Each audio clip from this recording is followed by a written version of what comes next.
Ассалаумағалейкум, канал көрермендері.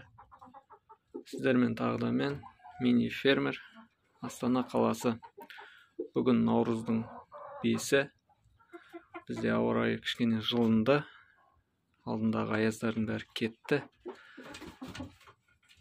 Кішкене жылып дұрыс болып қалды. Тауықтарға да, бізге де, өзімізге де.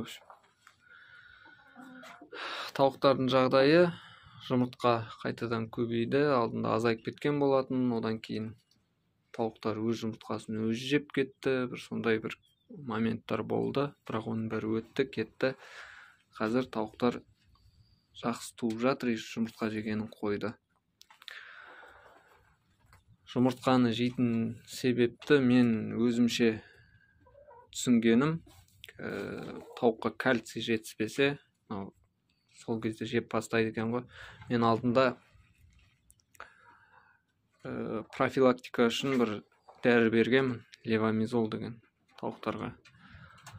Сол дәріні ішкеннен кейін тауықтар жей бастады, бірақ бір аптадан өтер уақытта тоқтады ғой қайтып. Соған дейін мен комбикормды кәдімгі бидайға араластырып беріп жатырмын қазір. Солай беріп жүрдім, сосын со временем өзі тоқтап қалды. Жемей қойды үшін. Қазір жақсы туып жатыр. Ал енді алдында шығарған балапандарға келсек, құрықтан шыққан балапандар кішкене өсіп қалды. Уже 10 күннен асты ғой бізде. Бәрі жақсы, дені сау. Салмақтарында жақсы жинаған сияқты, меніңше. Бұларға қазір старт деген комбикорм беріп жатырмын.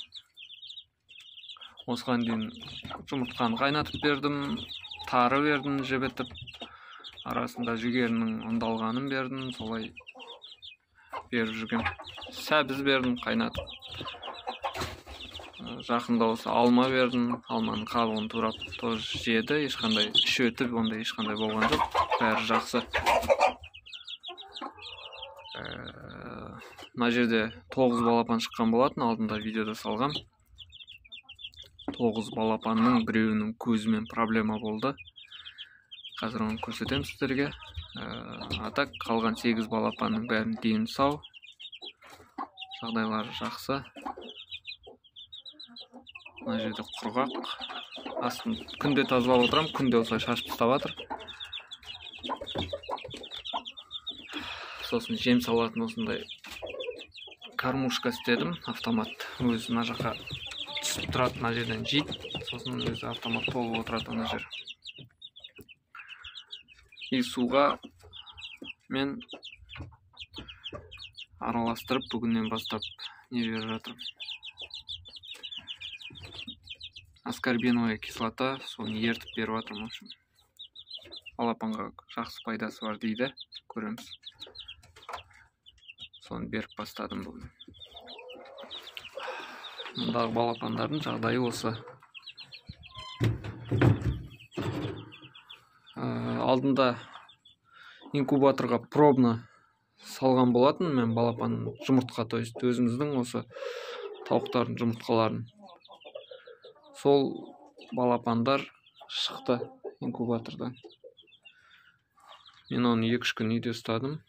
Одан кейін осы тауық қораға әкеп қойдым. На брудерді тоже қолдан істегем. Ішінде жылы 30-32 градусқа дейін жылып тұр іші. Жалғыз лампочкамен қазір көрсетем.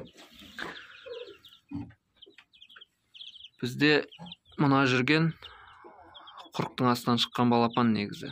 Көзімен проблема болды да, көзі іріңдеп кете бергесін. Үйге ұстап кішкене емдеген болатын, бірақ көзі әлі қайтпай жатыр, бірақ жем, суын бәрін жақсы жеп жатыр. И қалған 4 қара балапан и 1 сары балапан бұл инкубатордан шықты менде. Өзімнің үйдегі тауықтардың жұмыртқасы. Бұларды пробны салып көргем. Общий 12 жұмыртқа салдым. 8 аплод болған. Сол 8-ден 5-еу шықты ғой. 3 жұмыртқа ішінде балапан қатып қалған, өліп қалған. Ал шыққан балапандар осы. Бәрінің дені сау. Жемді де жақсы жеп жүр, суды да жақсы ішеді.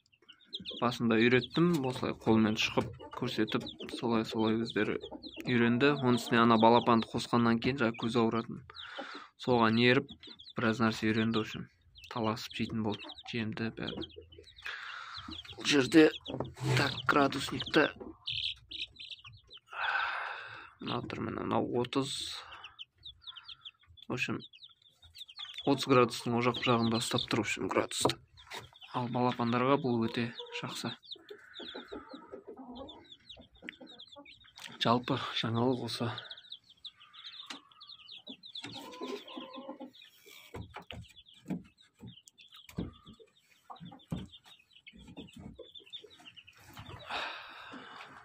Сіздермен болған мини фермер, Астана қаласы.